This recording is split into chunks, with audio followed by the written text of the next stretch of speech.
എനിക്ക് ഇവിടെ കണ്ടോ മുങ്ങി ഇതെന്താ നാഷണൽ ജിയോഗ്രാഫിക്കോ?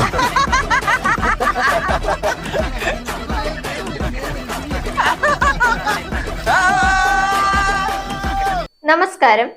കാറിൽ നീന്തൽക്കുളം ഒരുക്കിയ സംഭവത്തിൽ വ്ളോഗറുടെ ലൈസൻസ് റദ്ദാക്കിയ ഉത്തരവ് പുറത്തിറക്കി മോട്ടോർ വാഹന വകുപ്പ്. ഇതിൽ വ്ളോഗർ ഗുരുതരമായ നിയമലംഘനമാണ് നടത്തിയതെന്നും സ്ഥിരം കുറ്റക്കാരനാണെന്നും സമൂഹത്തിന് മാതൃകാപരമായ സന്ദേശമെന്ന നിലയിലാണ് കർശന നടപടി സ്വീകരിച്ചിരിക്കുന്നതെന്നുമാണ് മോട്ടോർ വാഹന വകുപ്പ് പറഞ്ഞിരിക്കുന്നത്.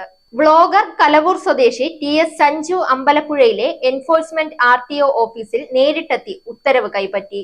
ഇനി മുതൽ ഇയാൾക്ക് വാഹനം ഓടിക്കാൻ സാധിക്കില്ല. നിരന്തരം നിയമലംഘനം നടത്തുന്നതിനൊപ്പം നിയമലംഘനം നടത്താൻ മറ്റുള്ളവരെ പ്രേരിപ്പിക്കുന്ന ആളുമാണ് സഞ്ജുവെന്ന് ഉദ്യോഗസ്ഥർ പറയുന്നു.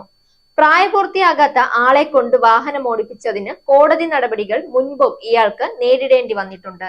35,000 രൂപയും അന്ന് പിഴ വിധിച്ചിരുന്നു. എന്നിട്ടും തുടർച്ചയായി യൂട്യൂബ് ചാനലിലൂടെ നിയമലംഘനങ്ങൾ പ്രോത്സാഹിപ്പിക്കുന്നതായി MVD കണ്ടെത്തി. അതാണ് നടപടിക്ക് വഴിവെച്ചത്. ഇയാളുടെ ഇത്തരം റോഡ് നിയമ ലംഘനങ്ങൾ അടങ്ങിയ വീഡിയോകൾ നീക്കം ചെയ്യാനാവശ്യപ്പെട്ട് യൂട്യൂബിനും MVD കത്തയച്ചിട്ടുണ്ട്. ഇപ്പോൾ ആലപ്പുഴ മെഡിക്കൽ കോളേജ് ആശുപത്രിയിൽ നിർബന്ധിത സന്നദ്ധ സേവനത്തിൽ ഏർപ്പെട്ടിരിക്കുകയാണ് സഞ്ജുവും സുഹൃത്തുക്കളും. കഴിഞ്ഞ ദിവസമാണ് സഞ്ജു ടെക്കിയുടെ ഡ്രൈവിംഗ് ലൈസൻസ് ആജീവനാന്തം റദ്ദാക്കിക്കൊണ്ടുള്ള ഉത്തരവ് മോട്ടോർ വാഹന വകുപ്പ് ഇറക്കിയത്. ആലപ്പുഴ എൻഫോഴ്സ്മെന്റ് RTO ആണ് യൂട്യൂബർ സഞ്ജു ടെക്കിക്കെതിരെ കർശന നടപടി സ്വീകരിച്ചത്. ഹൈക്കോടതിയുടെ ഉൾപ്പെടെയുള്ള കർശന നിർദ്ദേശത്തിന്റെ പശ്ചാത്തലത്തിലാണ് സഞ്ജു ടെക്കിക്കെതിരെ ഗുരുതര നടപടി മോട്ടോർ വാഹന വകുപ്പ് സ്വീകരിച്ചത്.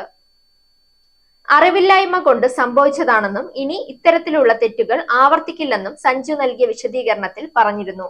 എന്നാൽ ഹൈക്കോടതി, ഗതാഗത വകുപ്പ് മന്ത്രി തുടങ്ങിയവർ ഈ കേസിൽ ഇടപെടുകയും കർശന നടപടി സ്വീകരിക്കണമെന്ന നിലപാട് സ്വീകരിക്കുകയും ചെയ്തതോടെ യാതൊരു ഇളവും നൽകേണ്ടതില്ലെന്ന തീരുമാനത്തിൽ മോട്ടോർ വാഹന വകുപ്പ് എത്തുകയായിരുന്നു. മോട്ടോർ വാഹന വകുപ്പ് ആജീവനാന്തമാണ് ലൈസൻസ് റദ്ദാക്കിയിരിക്കുന്നതെങ്കിലും സഞ്ജുവിന് കോടതിയിൽ അപ്പീൽ നൽകാനുള്ള സാധ്യത അവശേഷിപ്പിച്ചിട്ടുണ്ട്. ഇത്തരത്തിൽ കോടതിയിൽ പോയി റദ്ദാക്കൽ കാലാവധിയിൽ ഇളവ് തേടാനുള്ള സാധ്യതയുണ്ട്. നിലവിലെ നടപടി അനുസരിച്ച് ലൈസൻസ് സ്ഥിരമായി റദ്ദാക്കിയിട്ടുണ്ട്. നിയമലംഘനത്തിന് ഉപയോഗിച്ച വാഹനത്തിന്റെ രജിസ്ട്രേഷൻ കഴിഞ്ഞ ദിവസമാണ് 1 വർഷത്തേക്ക് റദ്ദാക്കിയത്. Zag news, Thiruvananthapuram.